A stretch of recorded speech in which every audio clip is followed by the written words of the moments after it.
right? So we have to be here to like update and decipher things as the conditions come in and as things happen. And so it's always different. Yeah. It's always different. Always different, but this is where we're at right now. So talking about that for tomorrow. Yes. Okay. So I got a whole, man, I was working and getting myself ready for you guys today. Here's what we're looking at. Let's talk about the big picture. We have today will be quiet for most of us, just like we talked about just a moment ago. And then I say light snow accumulation on the coastline. That's like the coast, the beach itself. You can see snow on the beaches if our cameras were not glitching out on us, but you do see heavier accumulation as you go away from the beach. So right along the sand, you see some beautiful white sandy beaches right now, but it's not heavy snow right on the beach. And we have it all the way down. I got a message from somebody at Beverly Beach that had some snow, so down a little farther than up in the northern parts. Now, the best chance for the metro and valley snow, that is going to be tomorrow, but it is still going to be tough to even get an inch. And I'll show you and walk you through all of that.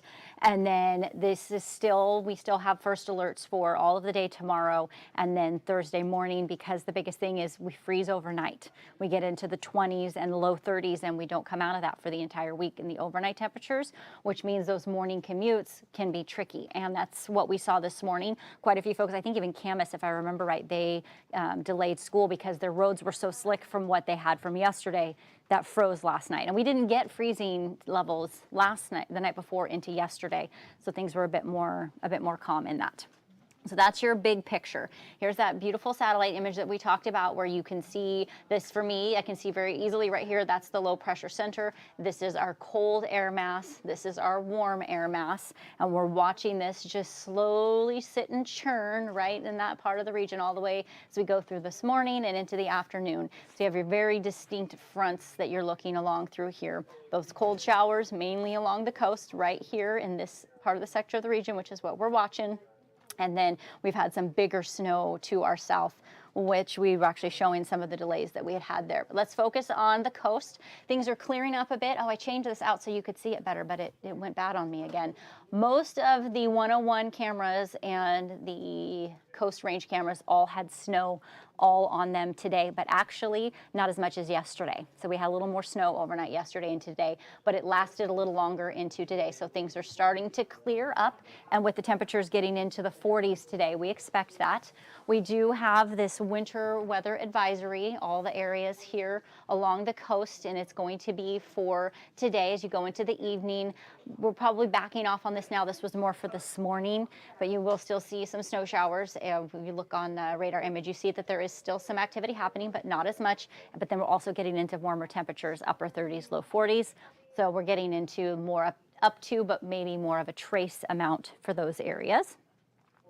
For the amount of snow that we're looking at, this is, so you and I've talked about this, you've asked quite a few times about the differences. So these two models here are the longer range ones that are not as higher resolution. So we have a European model and a Canadian model? They go out, these two particular ones go out farther. So you can see they have us, 2 to 2.5 inches. Now we're getting into the high resolution models, and those ones are dropping us down. So this morning from when I came in, which was last night's run, had it at an inch. And when my new run came in at 6 o'clock, because these are every 6 hours, the higher resolutions take longer, to come through. So every 6 hours, we had it dropped down. Yeah, that's quite a big difference between those. Yep, it backed off quite a bit. And this particular model, the European one, huge bias toward more precipitation. Why is that? Always leaning toward wetter. It's the way that they put the data in and the way it calculates it. So this seems more realistic in here. And we lean pretty heavy on these two particular ones when we're getting into closer range within like the next few hours to maybe like the next 24 hours. Gotcha. So this is more reasonable, up to an inch. But remember I said it'd be hard to even get an inch? Yeah. That's what we're looking at, is this is actually the outlier for us, the stronger one. And then you notice it's still even not a ton. Yeah, it looks going pretty down dry there. through the valley. Yep, it's mainly the coast and the Cascade, which is where most people want the snow to go. I had one gentleman message me on Facebook and say, please no snow. People don't know how to drive. And I laughed because we had this conversation yesterday. True. I mean, that is true. Yeah, so we are still calling tomorrow our first alert day, and it's not because we're going to have one of those city shutdown type snow events. We would be having a much different coverage of this event if we were expecting that much snow. But this is the first really good chance that we have to even get something down to the valleys and down into the metro area. So just keeping that, it'll be a wetter day, up to an inch, possibly mostly in the morning. That south wind may kill everything. So the south wind in the winter is like the east wind in the summer. It keeps it warm. If we want more snow, then we need the east wind to come in, that colder air from the north. The south wind, it nice and warms it up, so that south wind, we'll be watching for that. And then most roads will be bare, especially as we get through the afternoon and into the evening, because it's just going to warm up a little bit too much. Here it is. Bet you're sick of seeing this friend of ours right here. So this is today, this afternoon, that nice cold air coming in, but we have lack of moisture at the moment, so we're not seeing too much other than right there along the coast. From today into tomorrow, you'll notice it shifts a bit, and so now we're getting colder air coming in. This is finally starting to move off to the east, and we're getting all the way to the end of Thursday. By this time, everything will have dried up and cleared up, and we'll start to see more sunny skies. So the chance of anything, the more updated high resolution models originally didn't go into Thursday. Now that they are, it's showing everything finishing up by like 10 o'clock on Thursday morning. Okay. So we could have another Thursday like today or yesterday where it's just those wee morning hours, and then by the time we get to now, it's like this. Yeah. Maybe even more sunny actually, because we're expecting things to move on for us. Okay, so this was actually from last night, so it should have said it should just be for today. So school delays, we definitely had those along the coast and a couple to the north. The spotty morning commute, yes, we did have some ice in areas, even in the metro and the valleys. People, the outlining areas were telling us and reporting those for us. And then the rest of tomorrow, which should be today, in the 40s, low 40s, and the bare road. So nothing that we're worried about there.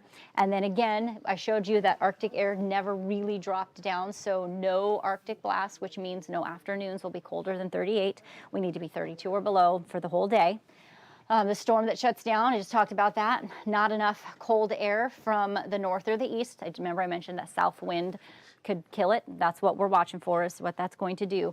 And then the freezing rain, which we touched on some yesterday, but I did bring a little more for you today. Oh, great. So okay. We can get into a little more detail. Your eyes lit up when we talked about that. Okay, are you ready? I'm not. Well, wait, should we take a quick break? That's a great time to do that. And then come back and talk about freezing rain? All right, so we know this.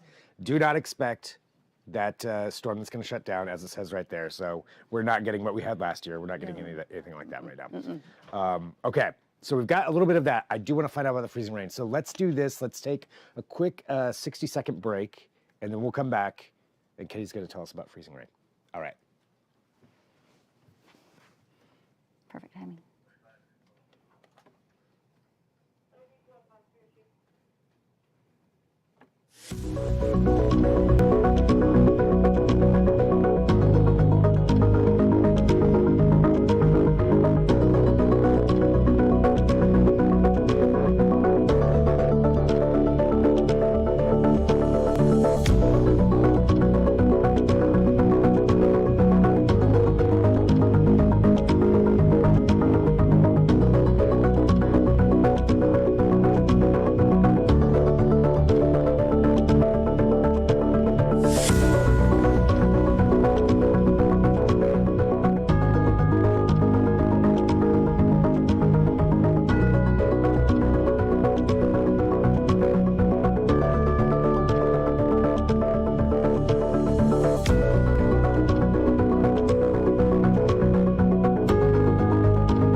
Thank you, everybody. We are here back now. Katie Yes. is going to tell us about freezing rain, I believe. Well, more than just freezing More than just rain. freezing So rain. I warned Greg on the commercial break. I'm not going to break into like a full-on college lecture, but his eyes lit up when I talked about, and I showed the graphic yesterday about how things develop and just kind of the surface level of it. And we talked about depth of freezing layers and melting layers and all that kind of stuff. So I brought some fun stuff to go over with you that hopefully won't make your eyes bug out of your head, but will give you an idea of the complexity of what we're dealing with when we're predicting predicting snow and how much is coming. Okay. I mean, I think it's something that a lot of people, like I end up having conversations about that. You know, the differences, like freezing rain, how exactly does that happen? We all know the end result. Yes. But, you know, yeah, finding out a little bit more about it, I think is great. Yes. Okay. So here we are at 11 o'clock in the morning. You're still seeing, or getting close to 11:30 now, you're still seeing a chance for the coast to see some snow up into the range and everything like that. You have the showers that are, converting into snow as we move in. And then as we go through, here we go. Get a little closer here, you'll see nothing comes in the metro and valleys until we get to about midnight. And now we're starting to see some snow coming up from the south. And then we fast forward to right about 2 a.m. Now you're seeing some in the metro area, so that's overnight into tomorrow. And then go a few snow showers here and there. This is about the most widespread snow shower I could find on our entire run with the snow tomorrow. So that's about 8 o'clock. It's time everybody goes to work, right? Yeah. So that's the most impact that we could see. And then we only 2 hours later, and now we're starting to see things break up a bit, and you're starting to see some more shower chance. And then as we go into the afternoon, things start to warm up. You see things backing off from snow to more showers, especially in the valleys. You can tell definitely where that elevation change is in some of those areas, but that's what we have. And this is as we just get into the afternoon, and then now we get things starting to cool down a little more, back to another chance for some snow, but still some rain in the valleys and some areas there along the coast. You can see some of those lower, the lower elevation areas sticking into the rain, but not seeing that as you head over. And then there's that south wind we were talking about that could kill things, and that's where we're also seeing, the valleys basically like a funnel, right? Really, so it's just taking that rain or that air and moving it up and kind of making it a little too warm. And then we go all the way till Thursday morning, 10 a.m., and we're pretty much back to that. And then from that point on, you're looking at clear skies. Now this is something fun. We could have a whole talk about how fog develops, because there's lots of different ways. But when you have a lot of precipitation one day and then you have clear skies overnight and the next morning, one of the ways that fogs develop. And you see at 4 a.m. you're starting to have some through the valley areas and up and along the rivers and things like that. So you can expect Friday to be kind of foggy in the mornings. Okay, so here we go. This is a forecast sounding, also known as a skew T. Now, computer models do a lot of this for us, but if you're a real weather geek and you really want to do your own forecast and you don't want the computer model to tell you how much snow you're going to get, you look at forecast soundings. So this one was pulled from the Portland airport, and we're looking at about 4 a.m. Wednesday morning. There's lots of things that you're looking for. One of the most important things here is 0 degrees. So you see this line right here, that's your temperature, then you have your dew points, and you have your, where's the other one at? Wet bulb. The wet bulb, there you go, there it is. Yes, wet bulb, right there. I was reading it. Yeah, but I want to make sure, because not all of them are colored the same, so I want to make sure I was giving the right information. Oh, yes, yeah. so you have temperature, dew point, and wet bulb. And if you notice, nothing here goes above freezing. So what you look for is what's called your snow growth region. And if your snow growth region, I'll show you, it's in a very specific area, and that's where I was talking to you about yesterday. It depends on where that is, if it's higher up or down lower, if it's thicker or thinner, that impacts all of those things rather than just that little pie piece that I showed you. And what you want is you need your sounding to be completely saturated. And that means that you have no more room for, I guess, moisture to be held. It's kind of a bad way to put it, but you have your air molecule, and the smaller your air molecule is, the less moisture it can hold. So when water's cold, or when it rises and it cools, then it squishes, and then it wrings out everything that it has in it. So depending on your temperature and your dew points and things that you're looking for in that, if you're saturated, if your dew point is the same as your air temperature, then you're saturated and you're going to get some form of precipitation. Okay, so here we have between -10 and -20. This is our snow growth region. So if you look at here, I don't have what time of day this is. I think that's still around that same time. Oh, I did it again, sorry. You look right here, and your temperature and your dew point are together. That means you're making snow. And if you'll notice, it's not just in our snow growth region, it's all the way up into the atmosphere. I cut it off where the elevation is on that. So this is the depth of Okay, so our. we're looking at the altitude right here. This is altitude and then temperature. And these are in Celsius, I believe.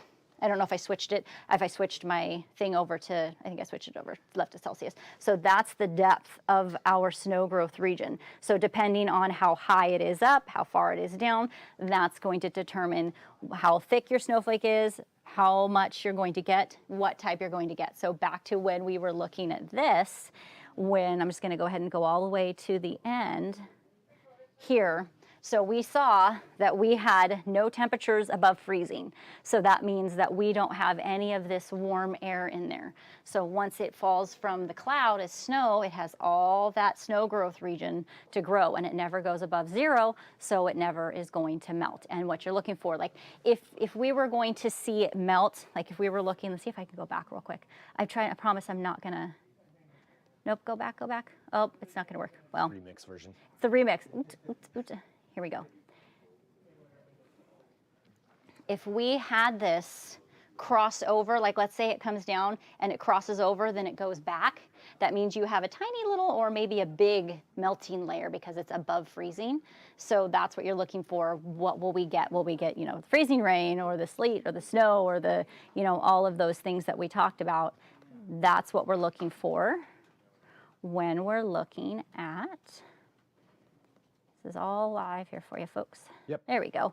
The precipitation types. So we do not have any of that warm air in there to melt anything. So whatever falls at that particular time, I believe that was 4 a.m. on Wednesday morning at that particular point where the sounding is 4. That's for Portland. There's another sounding, another temperature profile for like Salem or the coast or anywhere you could send an air, balloon up, weather balloon up and get your temperature profile to know what's happening at that moment. But we're looking at that snow growth region and not having anything melting all the way down to the ground. And that's what gives you, and again, we could have an entire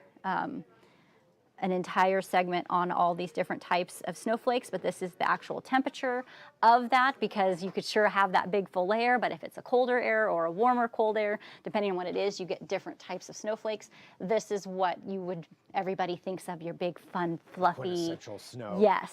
This is the the branching and the fluffy stuff because of the very specific profile of it. Branching gets the air in it, makes it nice, light, and fluffy. So that's the stuff that when you play and you make your snowballs and you eat it and have lots of fun and make your snow angels. And then these are all the different types that you can get. The stinging snow that like hits your face and it kind of hurts. Yeah. That's all just a product of what was the temperature like and how far was that and all those kind of things. So not going to go too far into that because I don't really think people are here for a lecture. So the big question for us here is what's coming up and what are we thinking we're going to have for the next few days. Let's do that. There we go. We talked about this morning being mainly dry. That first alert was mostly for the coast and the coast range to the north, not really for the metro valleys, but slick conditions. Tomorrow, I walked you through, snow off and on. At times it could be rain. It's not going to be all day long. We're still going to have a tough time getting up to an inch. But of course, I highly recommend that if somebody's really concerned, check back in with Mark tonight. Yeah. Because I'm basing all of this off of the 6 o'clock model runs. There's another set that comes in at 12, and then another set that comes in at 6 p.m., and then another one that comes up. So there's the lower resolution models come in, Gotcha. every 3 hours. And Okay. so we can, right, let me do my math right there. It's every 6 hours. It's 6 and 12, that's what it is, 6 and 12. So he looks every 6 hours. We look every 6 hours at the newest model runs. And the ones that we want to look at will come in, we call them the 18Zs. So he'll be looking at those tonight before That's when bed. we'll have a much better. Yep, and then we'll look at the zero Zs right before we head to bed. So that's what you're looking at, drying out, and then we get into that cold and clear pattern once we go through Friday. So All right. that's about it. Okay. Well, that is, where we'll find out a little bit more later on today, but potentially, maybe some snow tomorrow. Yeah, I think we will. You think you will? I really do with what we saw there and knowing the the temperatures of the airs, because we look at, when we're doing our snow forecasting, we look at the temperature of the airs at different levels. Yeah. And Mark has this amazing chart that he made for us that when the temperature at, it's called the 850s, the 850 millibars, and that's right around the mountain height. Up at timberline, but when you look at those temperatures, if they're in the negatives by so much, then that's what, you know we will get snow or we won't. Or if they're, like super hot, like if we're getting into the teens and 20s, then we know we have a heat wave coming. Gotcha. And so we're definitely cold enough to snow. Okay. We definitely have some of the ingredients there that we need. So we'll just have to see if it all Yeah. shakes out exactly. Yeah, and I wouldn't be surprised, some people that, maybe on the hills or areas, they get a little more than an inch, and then lower in the valleys just see a dusting. And if you're on the leeward side, or, the dry side, or the shadow side at the mountain, your hill or whatever you're on, then you might not get any, you might get a little, or you might get a lot. So it's all going to depend. Right. It's the microclimates. It's all going to depend on that. Yeah. This is where we talk about not the widespread snow. Lots of microclimates going on around here. So So fun. yeah, well, and don't forget to download the Fox 12 weather app as well. That's a great way to follow along and stay up to date with everything. And Katie and Mark and everybody on the team will give updates about what's happening, so you can get those right away. And also just stay along. It's kind of a fun app. You can get lost on there too. I thought I had it on my thing, but I didn't. I was going to give you guys the thing QR for code. it. That's okay. Well, just look in your store, whatever app store you're in. Just type in Fox 12 or KPTV, one of those things, and it'll pop right up. So I can get that in the Fox 12 Oregon app for this. And Katie, will we see you here tomorrow over here? We will do, basically, I'm going to assume that we'll have an update of how it's going and where we might see for the rest of the day. Okay. We'll check in, like, who's seen snow. And viewer photos, that's a big thing, and videos. If you have the app, either the weather app or our news app, you can download photos and videos. We love those because they give us a better idea of those microclimates, because we don't have cameras everywhere, and so we can see who's getting more snow, and you can just give it to us. They're kind of the eyes and ears for that. So. Yeah, it's a big help. Yeah, so feel free to get that app, and then you can upload those things, and that's great. And if you have any questions too, feel free to email in. At some point here, maybe tomorrow or something like that, maybe we could answer some questions if people have them. I'll do my best. Feel free to send those. I'm no Mark Nelson, but I'll try. You can ask the questions. We'll decide if we answer them. But we'll leave it at that. But thank you, everybody, for joining us. Katie, thank you. Yes. And hopefully it helps. Yep, absolutely. And I'll be back at 1 p.m. today, too. So we've got plenty of Fox 12 Now stuff throughout the afternoon. It's all happening right now, so I don't have an exact schedule for you. But 1 p.m., come right back to wherever you're finding us right now. All right. We'll talk to you then. I'm Greg Nibbler. This is Fox 12 Now.